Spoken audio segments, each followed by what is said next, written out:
I should have known something was wrong when my parents started the conversation by telling me how proud they were of my work ethic. Emma, you've always been so responsible, Mom said, sliding a stack of papers across our kitchen table. Your brother David really needs our help right now, and we know you'll understand. The papers were loan documents. Student loan documents with my name typed neatly in the borrower section. David sat next to them, scrolling through his phone like this conversation had nothing to do with him. Medical school is expensive, Dad explained, adjusting his reading glasses. David's been accepted to his dream program, but the financial aid isn't covering everything. We need someone with good credit to co-sign and well. He gestured vaguely toward David, who was now taking selfies. What about your credit? I asked, though I already knew the answer. They'd refinanced the house twice to fund David's undergraduate degree, his gap year in Europe, and his failed attempt at a music career. Our debt-to-income ratio is a bit high right now, Mom said delicately. But you have that steady income from the restaurant and your credit score is excellent. I looked at the numbers on the loan documents. $47,000 per year. 4 years of medical school. Nearly $200,000 total. This is a lot of money, I said slowly. It's an investment, Dad said firmly. In your brother's future. In our family's future. Think about it, Dr. David Martinez. Doesn't that sound wonderful? David finally looked up from his phone. Yeah, thanks, Emma. You're the best sister ever. Then he went back to his screen. I stared at the loan documents, remembering how I'd been working 3 jobs since I was 16. The breakfast shift at Mel's Diner, afternoon hours at the campus bookstore, and weekend nights waitressing at Romano's. I'd been saving every tip, every extra dollar, hoping to maybe go back to school myself someday. What about my education? I asked quietly. Oh honey, Mom said, reaching over to pat my hand. You're doing so well already. You don't need a degree to be successful. Look how hard you work. Besides, someone in the family needs to be practical. That stung. I'd had a 3.8 GPA in high school. I'd gotten into 3 different universities. But when David decided he wanted to go to an expensive private school, suddenly there was no money left for my education. Community college is always an option, Dad added helpfully. Very affordable. Very practical. I looked around our kitchen, taking in the new granite countertops they'd installed last month for David's graduation party, the expensive espresso machine David had insisted he needed for studying, and the brand new BMW in the driveway that was his pre-med reward. Meanwhile, I was still driving the 2003 Honda Civic I'd bought with my waitressing money. Can I think about it? I asked. Of course, sweetheart, Mom said. But the deadline for accepting the loan is tomorrow, so don't think too long. That night, I sat in my tiny studio apartment, the cheapest place I could find within commuting distance of all 3 jobs, and stared at those loan documents. $200,000. Even with minimum payments, I'd be paying this back for the next 20 years. But David was family.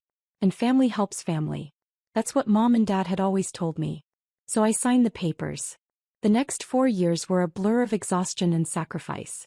While David posted Instagram photos from medical school parties and spring break trips, I worked 70-hour weeks to make loan payments and cover my own basic expenses.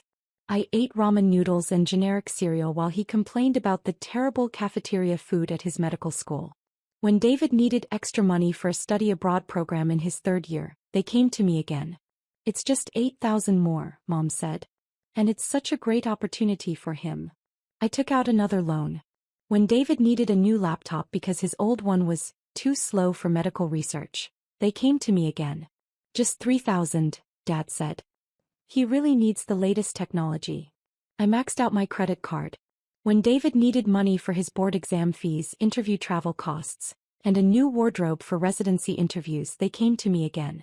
This is the final stretch, Mom promised.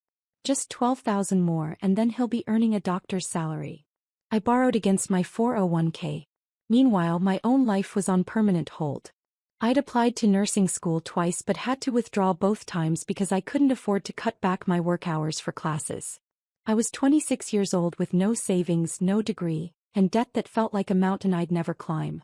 But David was going to be a doctor. That was worth it, right? The breaking point came during David's medical school graduation party. Mom and Dad had rented out the entire back room at Romano's, the same restaurant where I waited tables. I was working that night, serving champagne and appetizers to my own family's celebration. I watched David laugh with his medical school friends, talking about his upcoming residency at a prestigious hospital. I heard him tell people about his plans to specialize in dermatology because the lifestyle is better and the money is incredible. And then I heard him talking to his girlfriend. "Yeah, my parents really supported my dreams," he was saying loud enough for everyone to hear. "They sacrificed so much to help me get through medical school. I'm so lucky to have family who believed in me." His girlfriend nodded sympathetically. "That must have been hard on them financially." "Oh, not really," David said, waving his hand dismissively. "My sister covered most of it. She's got this whole martyrdom complex, always wants to be the hero. Honestly, I think she likes feeling needed." My hands started shaking as I balanced a tray of drinks. "That's so nice of her though," his girlfriend said. David shrugged. "I guess. I mean, it's not like she was going to do anything important with the money anyway. She's just a waitress. This way at least it went toward something meaningful." The tray slipped from my hands, sending glasses crashing to the floor. The entire room went quiet and turned to look at me. "Sorry," I mumbled, kneeling to pick up the broken glass. "I'll clean this up." Mom rushed over, more concerned about the disruption to David's party than the fact that I was bleeding from a glass cut on my hand. "Emma, please be more careful," she whispered urgently. "This is David's special day." That night, after the party ended and I'd finished cleaning up, I sat in my car in the restaurant parking lot and cried.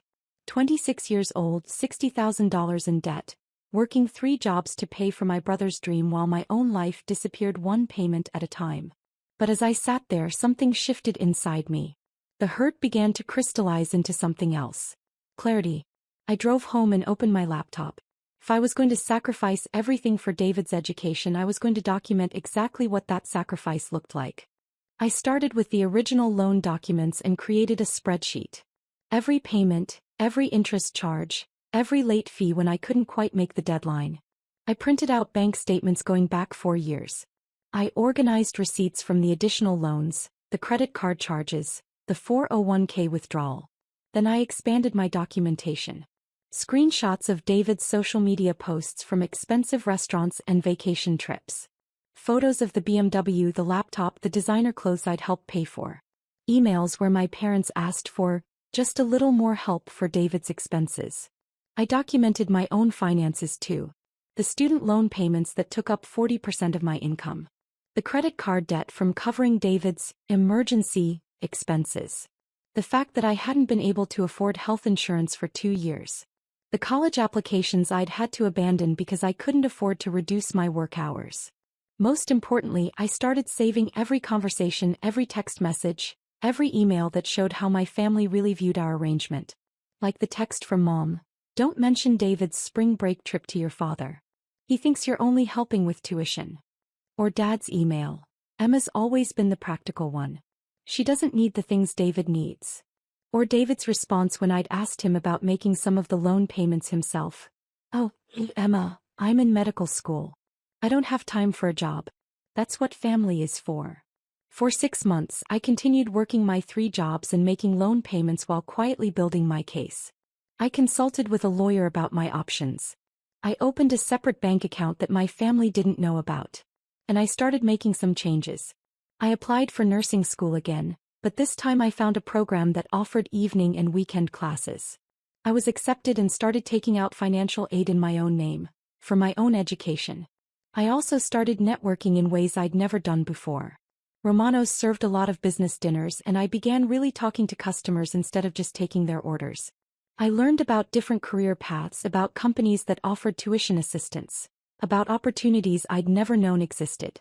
One customer, a woman named Patricia who worked in pharmaceutical sales, took a particular interest in my story. "You know," she said one evening as I served her table, "my company is looking for someone with your work ethic for a sales position. The base salary is $45,000 plus commission.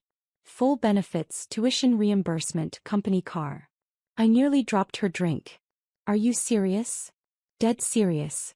You've been serving my business dinners for months and you're always professional, knowledgeable, and you clearly understand customer service.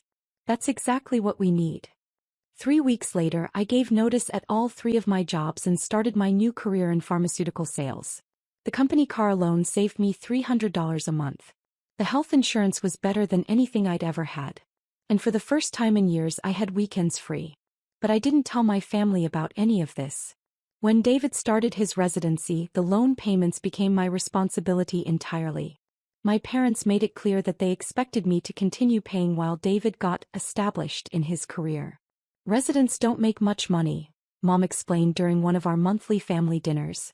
It would be really unfair to burden David with these payments right when he's starting his medical career. How long until he starts helping with payments? I asked. Oh, probably not until he finishes his residency, Dad said. Maybe when he starts his fellowship. Or when he gets into private practice. These things take time. David nodded seriously. Yeah, Emma, I really appreciate you carrying this. Don't worry. Once I'm making real doctor money, I'll totally pay you back. I smiled and said I understood. But by then I'd done the math. David's residency would be 4 years. His dermatology fellowship would be another year. Even after that, he'd want to get established and build up his practice. I was looking at least 7 more years of payments, probably longer. Meanwhile, my new job was going incredibly well. My natural customer service skills translated perfectly to pharmaceutical sales, and my work ethic impressed everyone. Within 6 months, I was the top performer in my region. Within a year, I'd been promoted to a senior sales role with a base salary of $68,000 plus commission. I was making more money than I'd ever imagined, but my family didn't need to know that. The turning point came during David's second year of residency. He'd been complaining about his small apartment and had found a perfect 2-bedroom place that was $800 more per month in rent. The thing is, Mom said during our usual monthly dinner, David's salary can't really cover the increase. We were hoping you could help with maybe $600 a month, just until he gets his attending position. I looked around the table. David was nodding eagerly, already mentally decorating his new apartment. Dad was pulling out his calculator, probably figuring out how to make this seem reasonable. Mom was giving me her special, "We're all counting on you" smile. That's $7,000 a year, I said slowly. It's an investment in David's mental health, Mom said. Doctors need to live in nice places. It affects their professional image. David jumped in. Plus, Emma, you should see this place. It has a gym and a pool. Maybe you could come over and use them sometimes. It would be like I'm sharing with you. The generosity of allowing me to occasionally use amenities I'd be paying for was apparently supposed to seal the deal. I smiled. Can I think about it? Sure, Dad said, but David needs to give them an answer by Friday. That night I made a decision. It was time. I called Patricia, my mentor from the pharmaceutical company, and told her everything. She listened to the whole story, and when I finished she was quiet for a long moment. Emma, she said finally, you need a lawyer. The next day, Patricia introduced me to her attorney, a sharp woman named Jennifer who specialized in family financial abuse cases. What you're describing is a pattern of financial exploitation, Jennifer told me after reviewing my documentation. Your parents have essentially made you an involuntary guarantor for your brother's lifestyle, with no legal protections and no clear timeline for repayment. She explained my options. I could try to get David added to the loans officially, making him legally responsible for payments. I could pursue family mediation. Or I could take a more dramatic approach. Given the amount of money involved and the clear documentation you have, Jennifer said, we could arrange for a family meeting where we present the facts and discuss a formal repayment plan. Sometimes seeing everything laid out professionally helps families understand the reality of what's been happening. I thought about David's graduation party, about his comments about my martyrdom complex, about the fact that he'd never once thanked me directly for the sacrifices I'd made. Let's schedule the meeting, I said. I told my family that I wanted to discuss our financial arrangement at our next monthly dinner, and that I'd invited a family friend who was a lawyer to help us organize everything professionally. That sounds very responsible, Dad said approvingly. It's good to keep proper records. They had no idea what was coming. Jennifer arrived at my parents' house on Sunday afternoon carrying a leather briefcase and a folder thick with documentation. My entire family was there. Mom, Dad, David, and David's girlfriend Sarah, who had basically become part of the family. Thank you all for agreeing to this meeting, Jennifer said professionally. Emma has asked me to help clarify the financial arrangements surrounding David's medical education so that everyone understands the current situation and can plan for the future. She opened her folder and began laying out documents on the dining room table. Over the past 4 years, Emma has paid a total of $73,412 toward David's medical education and related expenses, Jennifer began reading from her summary. This includes the original student loans, supplemental loans for study abroad programs, equipment purchases, exam fees, and living expense assistance. The room was completely silent. David had stopped smiling. The current outstanding balance on the loans in Emma's name is $61,800, Jennifer continued. At the current payment rate, Emma will be making these payments for approximately 18 more years, with total interest costs of an additional $42,000. She pulled out a calculator and showed her work on a legal pad. This means Emma's total financial contribution to David's medical education will be approximately $115,000 over 22 years. Mom and Dad exchanged glances. I could see them doing math in their heads. Now, Jennifer said, let's look at Emma's financial sacrifice in context. She laid out my old pay stubs from the restaurant jobs, showing my income during David's medical school years. Emma was earning approximately $28,000 per year while making these payments. This means that 62% of her gross income was going toward David's education and expenses. She pulled out another document. For comparison, David's current resident salary is $54,000 per year. When he completes his dermatology fellowship, his expected starting salary will be approximately $280,000 per year. The numbers hung in the air like accusations. I've also documented the additional sacrifices Emma has made, Jennifer continued, pulling out more papers. She has been unable to pursue her own education, has no savings or retirement funds, and has been living below the poverty line while funding David's lifestyle. She showed them photos I'd taken of my studio apartment next to screenshots of David's social media posts from expensive restaurants and trips. Finally, Jennifer said, I have documentation of the family's acknowledgement of this arrangement. She began reading from emails and text messages. Mom's request for just a little more help for David's spring break trip. Dad's comment about Emma being the practical one. David's dismissive response about not needing to get a job during medical school. And then the piece de resistance. She played a recording I'd made on my phone during David's graduation party, where he clearly stated that I had a martyrdom complex and was just a waitress who wasn't going to do anything important with the money anyway. When the recording ended, you could have heard a pin drop. David's face had gone completely pale. Emma, I didn't mean. The purpose of this meeting, Jennifer interrupted smoothly, is to establish a formal repayment plan so that Emma can begin building her own financial future. She pulled out a proposed agreement she'd prepared. Given David's current and projected income, we're proposing that he take over all loan payments immediately, with a schedule to reimburse Emma for payments already made. The total repayment amount would be $73,412, plus reasonable interest. Dad found his voice first. This is ridiculous. We're a family. We don't need lawyers and contracts. Actually, Jennifer said calmly, you do. Because the current arrangement is unsustainable and legally problematic.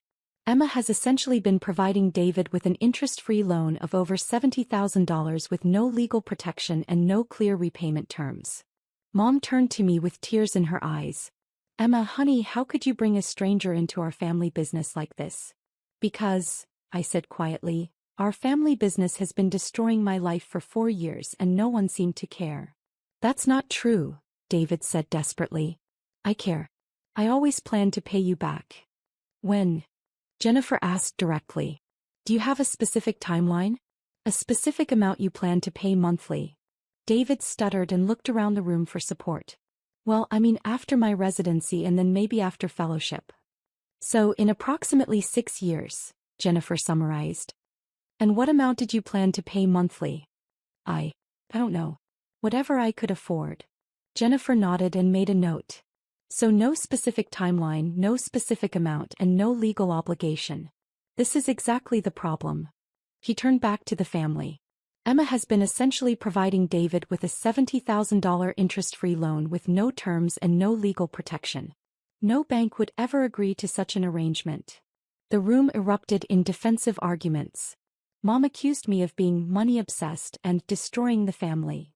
Dad insisted that this is what families do for each other. David kept saying he'd always planned to pay me back as if good intentions were enough. But Jennifer calmly addressed each point with documentation. She showed them exactly how much I'd sacrificed, exactly how much David had benefited, and exactly how unfair the arrangement had been from the beginning. The bottom line, she said finally, is that Emma has a legal right to repayment of these loans. She can either work with you to establish reasonable terms, or she can pursue other options. What other options? Dad asked suspiciously. Jennifer smiled. Emma could transfer the loans to David's name, since they were taken out for his benefit. She could pursue a civil lawsuit for repayment. Or she could simply stop making payments and let David deal with the consequences to his credit rating. The room went dead silent as the implications sank in.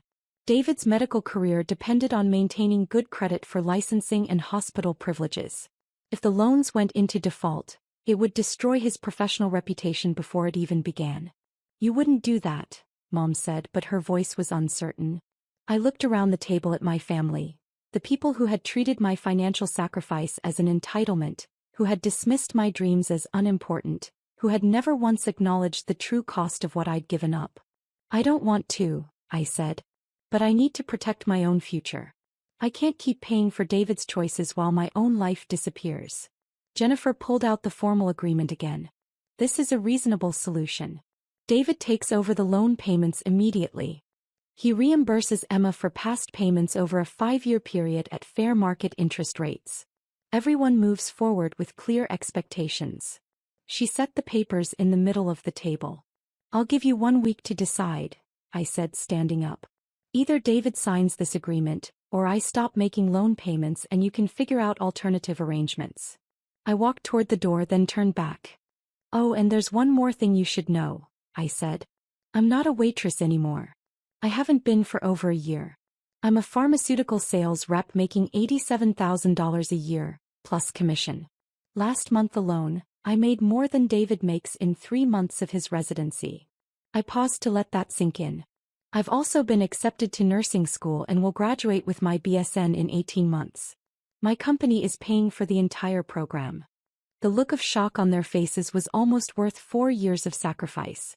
The difference between David and me, I continued, is that I didn't need anyone else to sacrifice their future for my success. I did it myself. Jennifer packed up her briefcase with professional efficiency. You have my contact information, she told the room. Please let me know your decision by next Sunday. We left them sitting around the dining room table in stunned silence. 6 days later, David called me. Emma, he said, and his voice was different. Smaller. I signed the agreement. Jennifer has all the paperwork. Good, I said. I also want you to know. I'm getting a part-time job. At a medical clinic. To help with the payments. This was something David had never considered before. Working while in residency was difficult but not impossible. I never realized, he continued quietly. I never understood how much you gave up. Sarah helped me do the math and, Emma, you basically lived in poverty so I could go to medical school. I was quiet, letting him process. I'm sorry, he said. I'm really, really sorry. And I'm going to make this right. Thank you, I said. That means a lot. We talked for a few more minutes, and for the first time in years, it felt like I was talking to my brother instead of a financial obligation. Mom and Dad took longer to come around. They were hurt that I'd ambushed them with lawyers and documentation.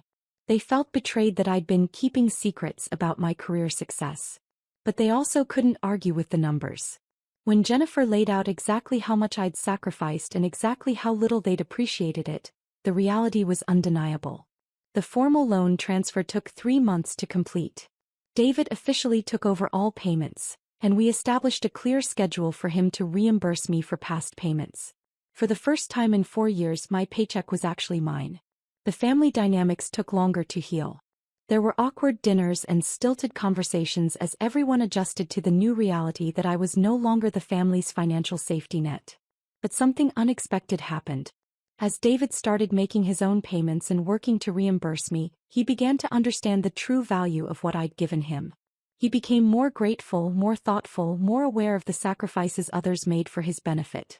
Mom and Dad struggled more with the change. They'd gotten used to having me as their solution to David's financial needs, and they didn't like losing that control.